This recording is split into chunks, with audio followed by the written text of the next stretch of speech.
काफ़ी सारे लोगों को इसमें नुकसान भी उठाना पड़ रहा है और वापडा की तरफ से आपको जो आप यूनिट होते हैं वो आप फिर अब फ्री इस्तेमाल कर सकते हैं, यानी कि आपने उसको एक तरह से उसको बेचा है। और अगर आप ये सोच के लगा रहे हैं कि मैं भी फिलहाल इसको जो है वो as a on grid inverter use करूंगा या फिर इसको बगैर बैटरीज के ऑन ग्रिड इन्वर्टर की तरह से यूज़ करूंगा, ग्रिड फीडिंग ऑन कर लूंगा और बैटरीज नहीं लगाऊंगा, सोलर पैनल लगाते हैं 4 किलोवाट के, और अगर आपका लोड 4 किलोवाट से किसी भी टाइम पे कम होता है तो वो फिर आपका जो इन्वर्टर है जो वो आपका एक्सपोर्ट करता है बिजली को, यानी कि बिजली जो है वो लेने के बजाय मीटर को देना शुरू कर देता है और वापडा के ग्रिड को देना शुरू कर देता है, और आपका जो मीटर है वो रिवर्स होना शुरू हो जाता है, जिसका मतलब ये है कि आपके यूनिट कम हो जाते हैं। और अगर आप ज़्यादा बिजली भेजते हैं तो आपके जो यूनिट है वो बढ़ भी जाते हैं, यानी कि माइनस में चले जाते हैं। इसका मतलब ये है कि आपको जो कि फीचर बहुत अच्छा है, लेकिन पाकिस्तान के अंदर तब भी आपकी जो नेट मीटरिंग की फाइल है वो नहीं बन सकती, क्योंकि जो अस्सलाम वालेकुम everyone, welcome back to my YouTube channel technical class से। आज हम लोग डिस्कस करने वाले हैं वेरॉन 2 सीरीज के 4 किलोवाट इन्वर्टर के एक फीचर के बारे में, जिसके बारे में मार्केट के अंदर बहुत ज़्यादा कंफ्यूजन है, बहुत ज़्यादा इसके हवाले से मिसगाइडेंस हो रही है। वो है ऑन ग्रिड फीडिंग कह लें, आप नेट मीटरिंग कह लें। ये एक फीचर है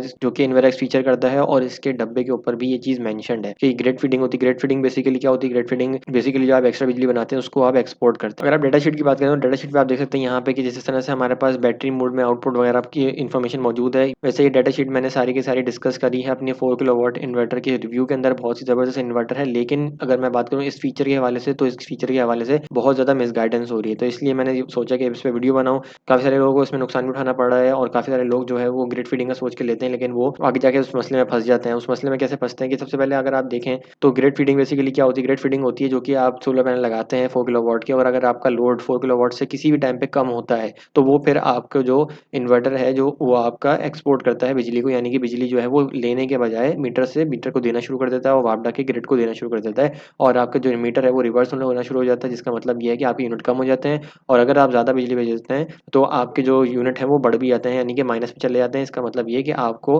वापडा की तरफ से आपको जो आप यूनिट होते हैं वो आप फिर अब फ्री इस्तेमाल कर सकते हैं, यानी कि आपने उसको एक तरह से उसको बेचा है। ग्रिड फीडिंग और नेट मीटरिंग के ऊपर वीडियो मौजूद है, उसके बारे में क्या चीज़ होती है, क्या चाहिए होता है, किस तरह से आप लगा सकते हैं। लेकिन अगर हम बात करें अगर 4 किलोवाट इन्वर्टर की, तो सीधा सीधा मैं आपको बता दूं कि आप 4 किलोवाट इन्वर्टर के ऊपर इन्वेरेक्स वेरॉन 2 4 किलोवाट इन्वर्टर के ऊपर नेट मीटरिंग यानी कि ग्रिड फीडिंग नहीं कर सकते। अब आप कहेंगे कि इसमें फीचर मौजूद है तो कैसे नहीं कर सकते? अभी तक 2024 जुलाई के हिसाब से जो भी नेट मीटरिंग की पॉलिसीज हैं उसके हिसाब से आप नहीं कर सकते। उसकी पॉलिसीज क्या है, इसकी रिक्वायरमेंट में क्या है? नेट मीटरिंग की रिक्वायरमेंट हमारे पास जो पाकिस्तान के अंदर है उसमें जो है नेपरा है, जो कि बेसिकली पाकिस्तान के अंदर जो बिजली के वापडा वगैरह के जो भी इदारे होते हैं उनको हेड करता है। तो उसके जो रिस्ट्रिक्शन है उसने कुछ एसओपीज बनाई हुई है, कुछ रिक्वायरमेंट बनाई हुई है, जिसकी बहुत सारी हैं, उसके ऊपर वीडियो अलग से आने वाली। लेकिन उसके अंदर अगर मैं सीधा सीधा इन्वर्टर के बारे में बात बताऊं तो आपको इन्वर्टर के अंदर दो चीज़ें देखनी पड़ती हैं। तो हमारे पास बहुत सारे रिस्ट्रिक्शन है इसके अंदर इन्वर्टर के हवाले से। जो रिस्ट्रिक्शन है और जो हमें सबसे पहले जो इन्वर्टर प्रॉब्लम करेगा सबसे पहले वो दो चीज़ें हैं। एक तो ये कि आपको जो इन्वर्टर होना चाहिए वो 3 फेज होना चाहिए, यानी कि आपका जो इन्वर्टर है वो 3 फेज होना चाहिए। 3 फेज क्या होता है? बेसिकली उसके अंदर एक न्यूट्रल की वायर होती है, उसके अलावा तीन जो है वो रेड वायर यानी कि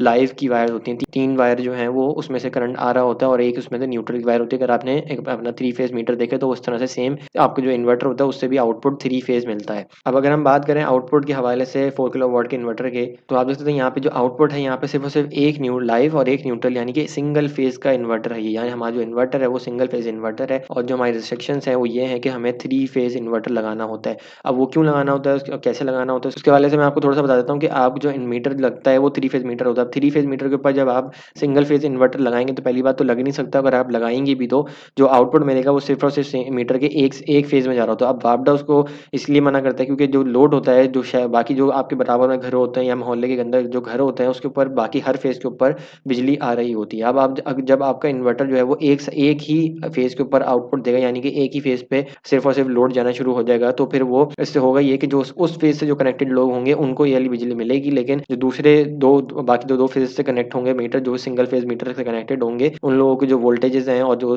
जो उनकी जो कंजम्पशन है वो उस तरह से पूरी नहीं हो पाएगी। तो वापडा आपको जब 3 फेज देता है तो वो भी आपसे यही एक्सपेक्ट करता है कि आप भी इसको 3 फेज आउटपुट ही देंगे। पहली रिस्ट्रिक्शन हमारी यहाँ पे हो जाती है और मैंने आपको यहाँ पे क्लियर कर दिया कि वो क्यों हो जाती है। और इसके अलावा जो हमारी दूसरी रिस्ट्रिक्शन है वो ये है कि 5 किलोवाट से आपका इन्वर्टर बड़ा होना चाहिए। आपका इन्वर्टर अगर 3 फेज भी हो लेकिन अगर वो 4 किलोवाट का है तब तब भी आपकी जो नेट मीटरिंग की फाइल है वो नहीं बन सकती, क्योंकि जो इन्वर्टर होना चाहिए वो 5 किलोवाट का होना चाहिए। अब 5 किलोवाट के 3 इन्वर्टर आप लगा लें तो वो 3 फेज कहलाते हैं, लेकिन अगर आपका जो इन्वर्टर है वो 3 फेज का इन्वर्टर है लेकिन वो 4 किलोवाट है तब भी आप उसको नहीं लगा सकते, उसको अप्लाई नहीं कर सकते इन्वर्टर को नेट मीटरिंग करनी, यानी कि बिजली एक्सपोर्ट करने के लिए, बिजली बेचने के लिए। तो आप अगर तो आप सिंगल फेज का 5 किलोवाट का 3 लगा लेते हैं, यानी कि उनको पैरेलल कर देते हैं। पैरेलल करने की वीडियो भी अलग से आने वाली है, तो पैरेलल कर देते हैं तो तब भी वो अलाउ हो जाता है, क्योंकि वो जो बेसिकली वो 3 आउटपुट 3 फेजेस पे एक-एक 5 किलोवाट का इन्वर्टर काम कर रहा होता है। अगर आपको 3 फेज इन्वर्टर हो और वो 4 किलोवाट हो या 5 किलोवाट से कम हो, तो वो अप्लाई नहीं कर सकते आपका, वो भले ही आपका 3 फेज इन्वर्टर भी क्यों ना हो।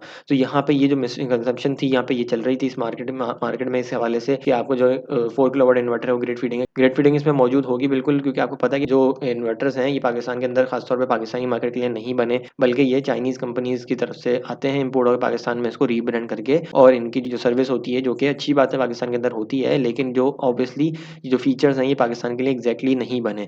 तो ये 4 किलोवाट का इन्वर्टर ऑन ग्रिड या ग्रिड फीडिंग इन्वर्टर्स को कह रहे हैं, ये हमारे पास इस काम नहीं करेगा, क्योंकि हमारे जो रिस्ट्रिक्शन है वो 5 किलोवाट की और 3 फेज इन्वर्टर की है। तो यहाँ पे सिंगल फेज इन्वर्टर काम ही नहीं कर सकता हमारा, और 5 किलोवाट से नीचे का इन्वर्टर हमारा तो अब लग ही नहीं सकता। तो ये जो मार्केट के अंदर इसका बॉक्स के ऊपर प्रिंट हुआ हुआ आ रहा है, ये हो सकता है कि वहीं से जिस तरह से ये एक्सपोर्ट हो रहे हैं तो यहाँ पे इंपोर्ट हो रहे हैं पाकिस्तान के अंदर, तो ये फीचर किसी और मुल्क में शायद काम कर जाए, किसी और मुल्क में single phase night metering on हो तो ये उनके लिए भी बनाए गए हों, लेकिन पाकिस्तान के अंदर इसके ऊपर काम नहीं किया जा सकता, और इसीलिए इन्होंने जो डाटा शीट बनाई है पाकिस्तान के लिए, उसके अंदर ये ग्रिड फीडिंग मौजूद नहीं है, जबकि इसके डब्बे के ऊपर जो प्रिंट है वो मौजूद है, उस पर क्लियरली मेंशन्ड है कि आप इससे ग्रिड फीडिंग कर सकते हैं। ग्रिड फीडिंग इससे अलाउ नहीं है, और उसकी वजह मैंने आपको बता दी है। तो अगर तो आप इसको ग्रिड फीडिंग के हवाले से खरीदना चाह रहे हैं तो आप इसको बिल्कुल भी ना खरीदें, और अगर आप ये सोच के लगा रहे हैं कि मैं भी फिलहाल इसको जो है वो as a on grid inverter use करूंगा, या फिर इसको बगैर बैटरीज के ऑन ग्रिड इन्वर्टर की तरह से यूज़ करूंगा, ग्रिड फीडिंग ऑन कर लूंगा और बैटरीज नहीं लगाऊंगा, जो कि बहुत सारे ऑन ग्रिड इन्वर्टर करते हैं, तो आप ऐसा नहीं कर सकते। अगर आप ऐसा करने का सोच रहे हैं तो आप बिल्कुल भी ऐसा नहीं कर सकते। आपको इसके साथ बैटरीज यानी कि सेकंड सोर्स देनी पड़ेगी, और वो सेकंड सोर्स आपकी ऑन ग्रिड की यानी कि ग्रिड फीडिंग की नहीं हो सकती। उम्मीद है आपको इस वीडियो ने हेल्प किया होगा। अगर तो आप इसको ऑन ग्रिड इन्वर्टर या फिर ग्रिड फीडिंग इन्वर्टर के हवाले से खरीदना चाह रहे थे तो आप बिल्कुल ना खरीदें। अगर आप इसको वैसे ही आप उसको हाइब्रिड इन्वर्टर या फिर बैकअप इन्वर्टर, जो कि बेसिकली बैटरी बैकअप के साथ चलता है, उस हवाले से खरीदना चाहते हैं तो ये बहुत ही ज़बरदस्त इन्वर्टर है। इसका रिव्यू मैंने किया है, इसके ऊपर डाटा शीट के बारे में बाकी से डिस्कस किया है। सिर्फ एक फीचर इसके अंदर, जो कि फीचर बहुत अच्छा है, लेकिन पाकिस्तान के अंदर पाकिस्तानी मार्केट के अंदर अभी अप्लाई नहीं हो सकता। अब हो सकता है कि इसके हवाले से सिंगल फेज इन्वर्टर या फिर सिंगल फेज मीटर के ऊपर भी नेट मीटरिंग ऑन हो जाए। इसके हवाले से अभी तक कोई न्यूज़ नहीं आई है। जून 2024 के हिसाब से 3 फेज इन्वर्टर पे ही नेट मीटरिंग होती है और 3 फेज का ही नेट मीटर लगता है। उम्मीद है आपको इस वीडियो ने हेल्प किया होगा। अगर हेल्प किया है तो प्लीज़ लाइक करें इस वीडियो को और चैनल को सब्सक्राइब कर लें। इस हवाले से बहुत सारी वीडियोज़ आने वाली हैं इस इन्वर्टर के हवाले से, इसकी अच्छाई के बारे में भी, और इसकी जो किस तरह से इंस्टॉल करना है, इसकी डीबी बॉक्स की वीडियो ऑलरेडी आ चुकी है। चैनल पे जाके आप ये सारी वीडियोज़ इसकी 4 किलोवाट की सीरीज़ की देख सकते हैं, किस तरह से इसको इंस्टॉल करना है, किस तरह से इसको लगाना है। As a of grid inverter ये बहुत बेहतरीन है। 4 किलोवाट सीरीज़ के अंदर अभी तक इससे ऑफ ग्रिड इन्वर्टर यानी कि हाइब्रिड इन्वर्टर के हवाले से अच्छा नहीं आया। अगर आपको इस वीडियो ने हेल्प किया है तो कमेंट करें, या फिर कोई आपको कोई सवाल है तो भी आप कमेंट कर सकते हैं। इसके अलावा कमेंट करके सब्सक्राइब करें, और सब्सक्राइब करके बेल आइकन जरूर दबा करें, ताकि आपको जो नई वीडियोज़ हैं इस तरह की आपको उसका नोटिफिकेशन भी मिलता रहे। इसके अलावा जब मैं आपके कमेंट का रिप्लाई करूँ तो आपको उसका भी नोटिफिकेशन मिल सके। तब मिलते हैं किसी और वीडियो में किसी नए टॉपिक के साथ, तब तक के लिए अल्लाह हाफिज़।